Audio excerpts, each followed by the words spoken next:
Testing 1, 2.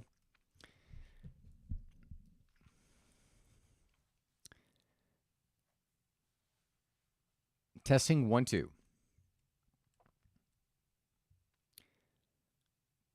What's going on, everybody? Donnie Rouse here, and today I am going to do something I haven't done here in a while, and I want to talk about solo world travel.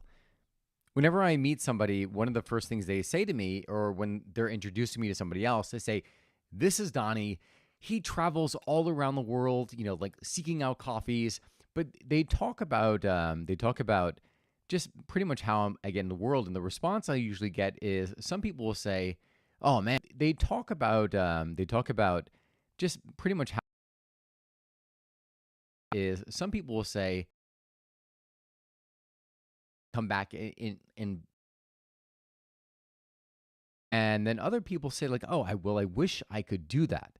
So I'm here to give you the three keys that I believe are what I've applied to my life, and what I believe if you have that aspiration, if you want to get out in the world, you want to solo travel, you want to experience more different cultures, different foods, have adventures.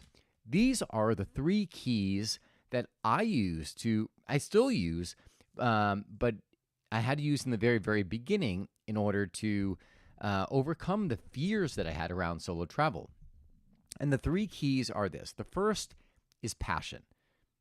If you are going to do any, use your senses with passion. Secondly, you plan, because once you plan, like everything, right? A dream is just a dream until you actually start to put it down on paper.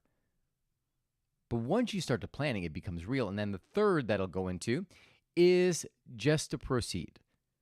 Because, there'll be people around you who say they want to go, and often what that does is it ends up delaying. So when I first started doing my solo travel, I had these dreams of, of going out in the world. And really, when I first traveled, it was just because I felt like I never left my hometown. I'd grown up in Stamford, Connecticut, and I had always had this desire to go out and just to be independent, right? When I say independent, I want to just go somewhere where I didn't know anybody and just see if I can make it. My first trip abroad was with a group from Texas. And while I was there, I was with a group, so it was great. And just see if I can make it. My first trip abroad was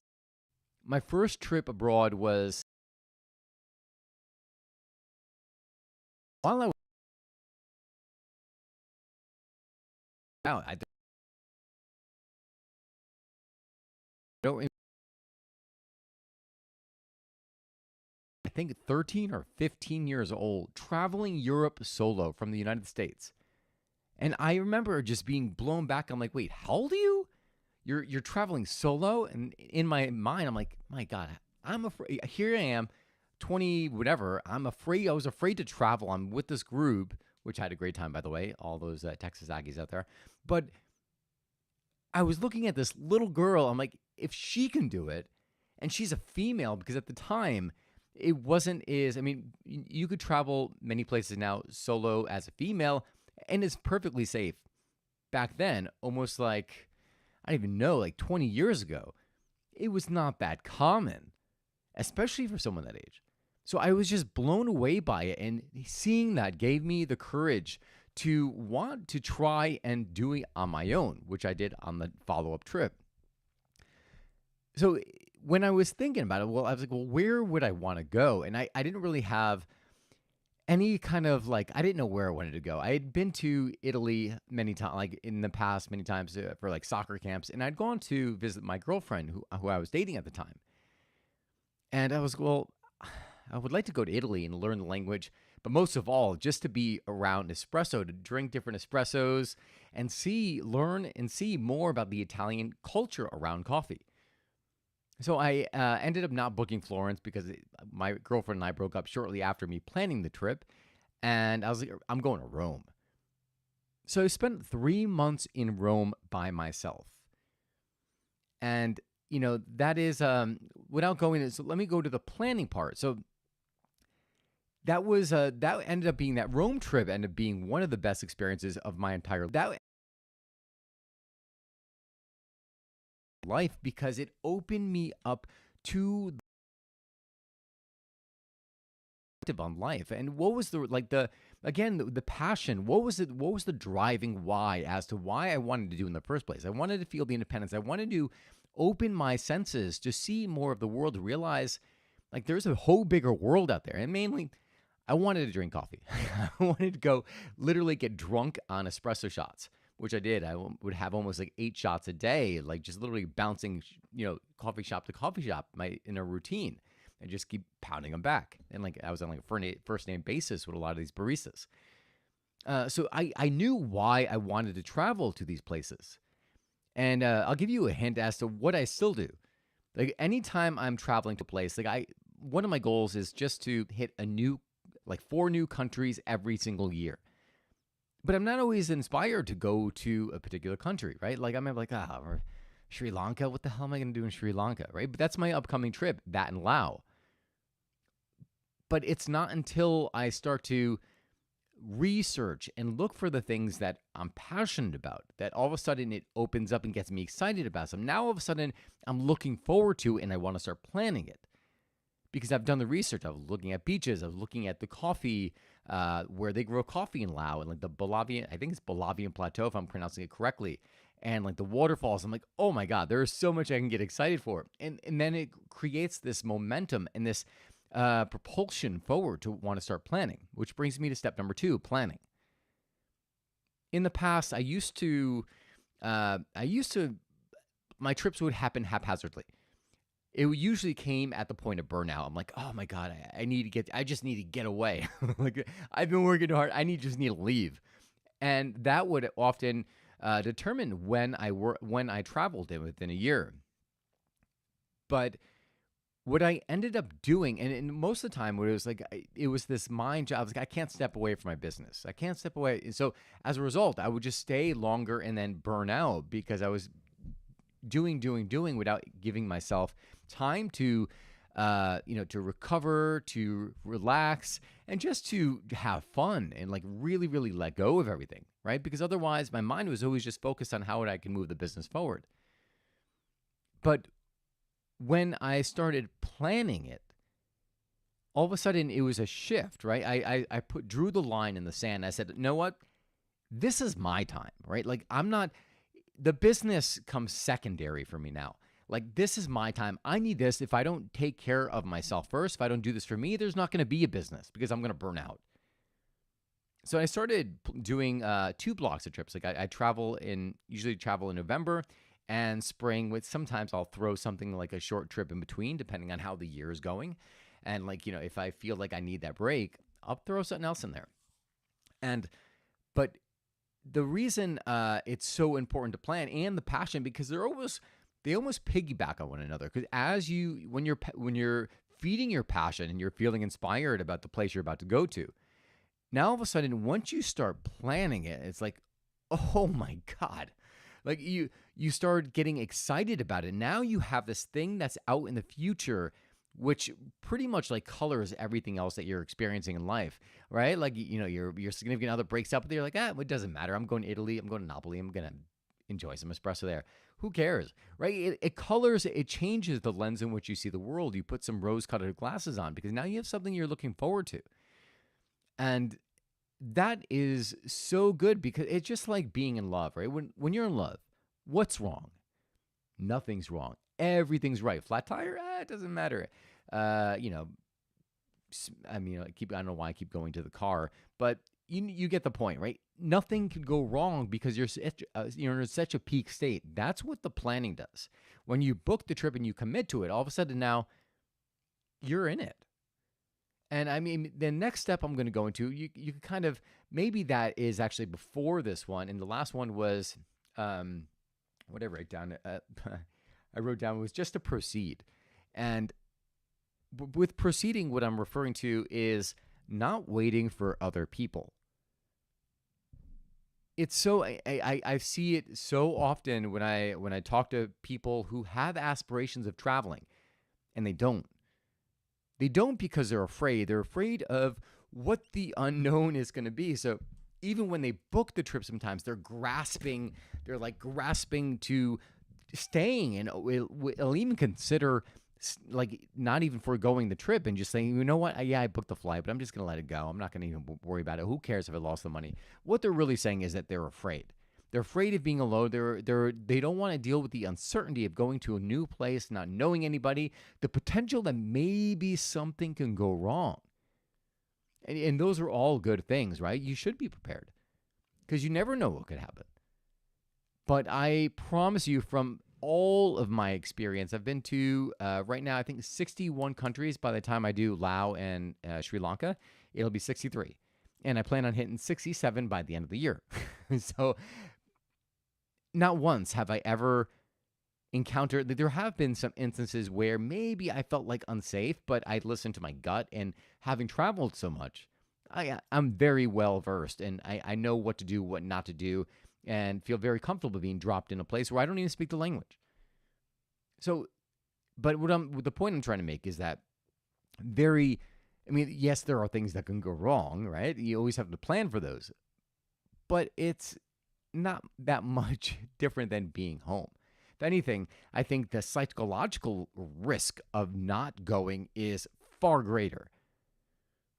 And so people are afraid of going and stepping into the uncertainty, being alone, and the fear is that they're not going to meet anybody. Here's the thing. You're going to meet people who are exactly like you, who have the same fears. I'll give you a quick story. I was in Budapest this last spring, and I went to a walking tour that was put on by the hostel I was staying at. And there I met a girl from not from Holland, from Denmark. And we were just talking about travel, and she was saying how this was the first time she had ever traveled alone. So I was like, well, tell me more about the experience. Like, what was it like? And like, how do you feel? And she was telling me how, like, she, prior to going, like, she was trying to get her friends, but nobody wanted to go. And she was determined that she was going to go. And if she couldn't find anybody, she was going to do it alone. So she, knowing that she couldn't find anyone, she researched the hell out of everything. She goes, every little detail she had a plan down, because she's like, oh, I'm gonna stay here. And then like she would look up the hostel, she would look up like all these different websites to see like what the reviews were, and she was just, because she was nervous. And then once she got there, and especially once she met the group of people that because we ended up going out for drinks afterward. Once she met everyone, she's like, oh my God, this is what I've been missing out on. I'm never traveling with anybody again. She's in like this solo travel life, and it's not to say that you don't want to, that it's bad to travel with somebody else. It's not. It's a different experience. Going back to the feeling alone, I mean, I think there are so many trips that I've gone on where, I mean, I've definitely felt alone, like where, you see people traveling together and you're like, damn, what the hell am I doing here? Like, I just wish I had somebody.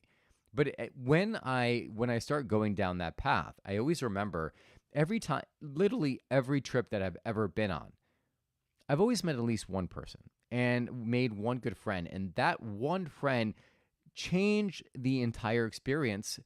And as a result, I say it was worth that little moment of feeling lonely so that I could have this new relationship in my life. Right? Because the relationships that you meet that you get when you meet people traveling, they go deep.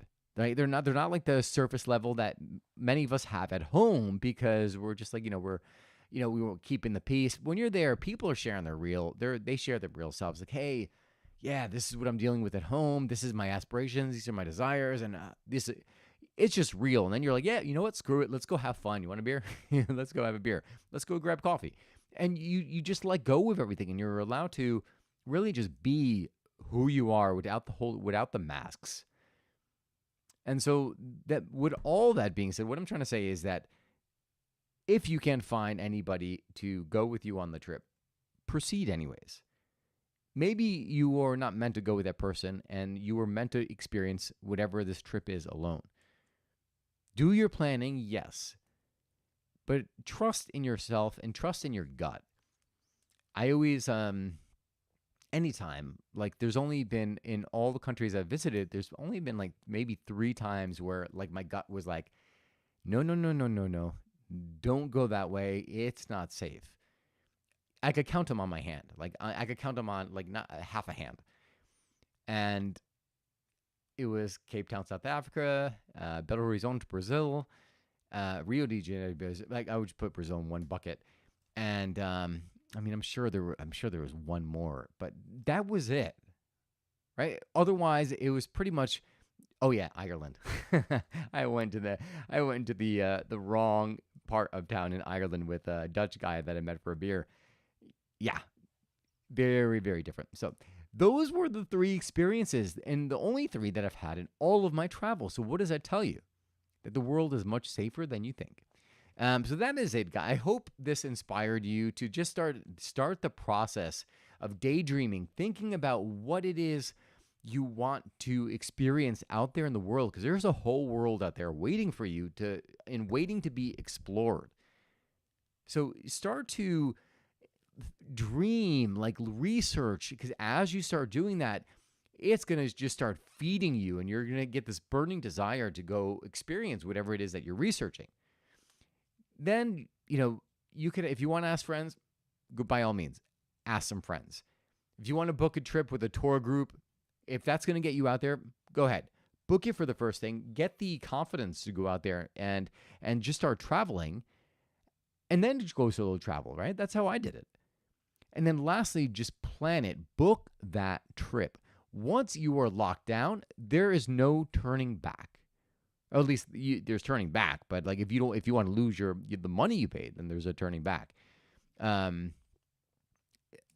Quick story, like that's what it was. I went to Mount Everest's base camp. I should have told this when I was going in into the planning part, but I was going to Mount Everest's base camp, and I remember booking it, and I was talking to this famous, very well-known actress. And I got her number, and I was like, we were texting back and forth just about like the trips that we were planning. They were planning Mount Kilimanjaro, and I was talking about doing Mount Everest's base camp, and we were kind of cheering each other on. I think part of me was like, I wanted to do it, I was afraid to do it, but because I had accountability and I wanted to look cool, I did it. So I was, we're texting back and forth about the upcoming trip, and I was like, I just booked it, and in my mind, I'm like, fuck. What did I just do? Oh my God. What if something happens? Right? But I had made a point early on that I started just booking non-refundable. So this way there was no way I could cancel my ticket. So as that night I'm thinking about it, I'm like, oh my God, like what if I get I don't know what that thing is called when you're like altitude sickness, and I was just spiraling. What could possibly go wrong? What happened on the trip was completely different. It was an experience in and of itself. But I locked myself in. I made sure that there was no way out, so this way I had to move forward with the trip. So that was my short little rant on just making sure that you plan, because this way, as you plan it pushes you forward and it locks you in, and then once you go, it's going to be bliss. So I hope you enjoyed this. If you have any questions, if I could be of any service if you have any insecurities or fears around doing solo travel, send them to me. More than happy to cheer on a fellow solo traveler or world traveler. You can send them to me via my website at donnyraus.com, DonnyRaus.com. Also, hit that subscribe button. If you like what you hear, hit that subscribe button and then leave a comment. Let Apple or Spotify know what you think about the One Life podcast and how much value it adds.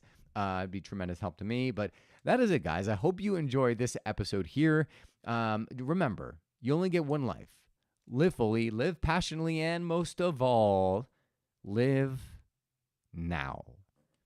God bless you guys, and I will see you again.